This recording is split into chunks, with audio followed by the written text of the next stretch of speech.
In the next video, I shall try to read out the chapter to my students and explain every line of it.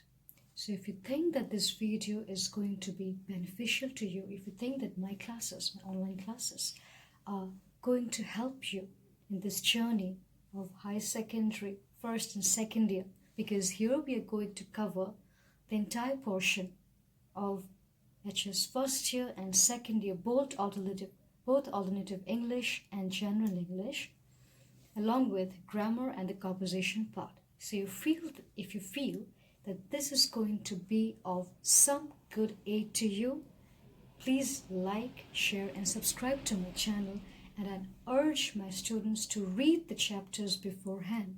Go line by line, do not skip the lines.